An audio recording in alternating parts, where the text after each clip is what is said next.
The Chinaman's Hat, written and illustrated by Dean Howell. In the sunny Chinese village of Xinwei lived a boy named Lick Bean and a girl named Mei Mei. They were good friends. Xinwei was famous for its hats made of bamboo, and Mei Mei learned the art of hat making when she was very young. She practiced and practiced, making hat after hat until she finally made one that was equal to the finest hats in China. This hat she gave to her friend, Lick Bean. Lick Bean loved the hat made by Mei Mei.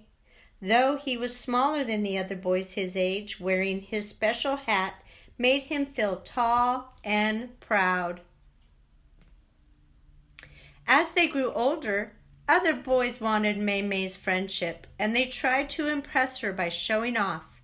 Some of the boys did tricks and tumbles, which Lick Bean knew he could never do. Mei Mei giggled as one of the boys walked on his hands to entertain her. Lick Bean crept away sadly. He had never felt so small and weak. As Lick Bean wandered slowly through the market, he saw the Fong family herb shop. He knew that herbs could make you feel well if you were sick, and today Lick Bean felt sick and sad. Maybe he thought Mr. Fong will have an herb to make me feel happy. Happy herbs? Laughed Mr. Fong. No, but I'll tell you a few jokes. He told jokes, but Lick Bean didn't even smile. Your face is making me sad, said Mr. Fong. What makes a young man so unhappy that he doesn't like to laugh at my jokes? Lick Bean told him about the bigger boys. If I could just grow some and be stronger, I could walk on my hands and make Mei laugh too. Well, if your size is the problem, maybe I do have something for you, said Mr. Fong. As he took a box from his shelves, Mr. Fong said, The powder in this box is made from the ground-up roots of a giant tree from a faraway land. These trees are almost as tall as the mountains. Just a little of this powder, made into a tea, will make you grow. Mr. Fong gave Lick Bean the whole box. Be careful not to drink too much at once, Mr. Fong cautioned. Lick Bean practically flew home. Now he would grow, he thought. It's magic tea, Mom. Can you make some? Well, I think your father should have a look at the tea first, said his mother. But Lick Bean didn't listen to his mother, and he didn't listen to Mr. Fong either. As he poured all the powder into a cup and ladled some water over the brown dust, it looked like mud. But Lick Bean held his nose and gulped it down. In a moment, his body began to feel different. It seemed like his clothes were shrinking. They got tighter and tighter. Lick Bean was growing taller and taller so fast he screamed, No! He didn't want to be this big, and yet the next moment he was bigger still. He grew and grew. Lick Bean was scared. He wished he had listened to his mother and Mr. Fong. How could he walk on his hands to impress Mei Mei with such long legs to hold up in the air? Now he was not just a very skinny person, but a giant skinny person. Would Mei Mei laugh or scream if she saw me? Lick Bean wondered as he jumped over some small hills. Lick Bean could now walk over mountain tops just in a few giant steps. Before he knew it, he was miles away from his village, his home, and his friend, Mei Mei. At the thought of Mei Mei, Lick Bean reached for his favorite hat. Oh, how small it was. He was glad he had not lost Mei Mei's gift to him. Then he found something else, some long black hairs coming from his chin. He had a beard. Was he becoming a man, as old as the tree from which the tea powder came? Now a beard? Laughed Lick Bean. May would giggle if she could see this. Holding his tiny hat in one hand and pulling his new beard with the other, Lick Bean had an idea.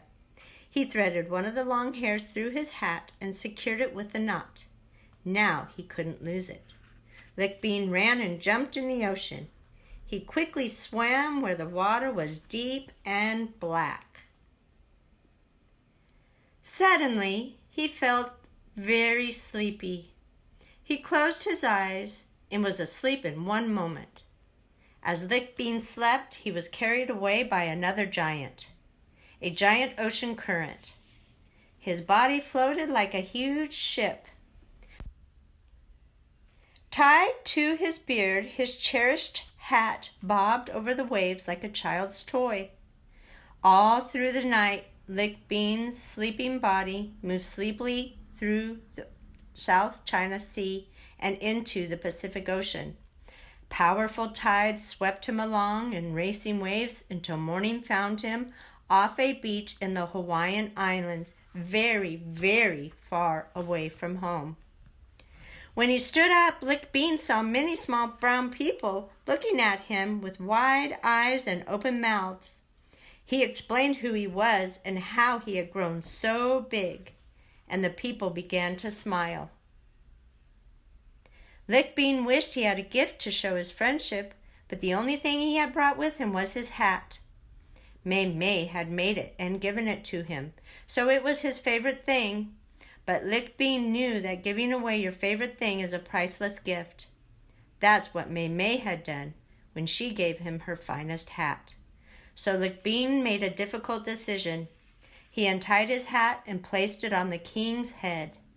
The king was very pleased. All of the people began to dance and sing as drums beat a happy rhythm.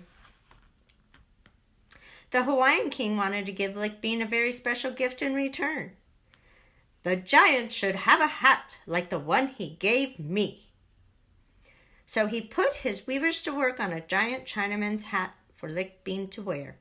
At the same time, carvers worked on a giant koa bowl for Lick Bean to eat out of. Lick Bean was so happy as he put his new giant hat on his head. May would be proud, he thought. After he had eaten, Lick Bean felt strange. He was so tired. Then, as if in slow motion, he sank below the water. First his big old body, then his long gray beard, and finally his head disappeared beneath the surface. The only thing left to see was his new giant hat, that now looked like a new little island. Yes, the magic tea had put Lick Bean to sleep. His sleep was so deep he didn't need to breathe for a very long time as he laid beneath the surface. The Hawaiian people's hearts were broken. They thought their new friend must be dead. Many weeks passed, and the people continued to mourn for the giant who had come out of the sea. They looked out at the giant hat sitting in the bay, but there was no movement. All was still and sad. Then, one day, the people saw a fountain of water erupt near the island hat, like a bubbling, bursting, and something popped out of the water. The Hawaiians jumped into their canoes and paddled out to meet a lonely swimmer. When they brought him back to shore, the people gathered around with great curiosity. "I guess you used to know me as a giant," said the boy. "The magic tea has lost its power. I am Lick Bean." The Hawaiians were overjoyed to see the real Lick Bean. Not long after this magical day, a Chinese boat was seen in the bay. It sailed right past Lick Bean's fern-covered hat. And who do you think came off the boat, right behind the captain? It was Mr. Fong, who had given Lick Bean the magic tea. Mr. Fong was so surprised to see his little friend. "What are you doing in Hawaii, Lick Bean?" said Mr. Fong. "I'll tell you how I got here on the way back home if you will let me come with you," said Lick Bean. Mr. Fong laughed and said, "We are on our way back to China now. I've sailed this ship all over the world, collecting herbs, even more powder from the giant trees." A few days later, the China ship was ready to set sail. Regretfully, Lick Bean said goodbye to the islanders and thanked them for their kindness and generosity. As the ship left the bay, it sailed past the giant island hat. Lick Bean couldn't believe that huge island once sat on top of his head. Life is filled with amazing and wonderful things, he thought. As he thought this, he jumped up and walked on his hands, just like the bigger boys back home. When Lick Bean arrived back home, he was so excited to see his friend Mei Mei. "Where have you been, Lick Bean?" asked Mei Mei. "I've been learning to walk on my hands," said Lick Bean. Mei Mei thought that Lick Bean looked taller and stronger, but his size wasn't important. She was just happy to see her friend again, safe and sound. Of course, she had a gift for him, her newest and best bamboo hat. "I am so happy to have a new hat," said Lick Bean. "I left two very special hats in Hawaii." Well, Lick Bean had a story to tell Mei Mei that she probably wouldn't believe. But people who see the Chinaman's Hat Island in the Hawaiian Bay can see for themselves the evidence of Lick Bean's visit to Hawaii. They say his giant spirit still rests beneath the island hat and plays with the whales. The end.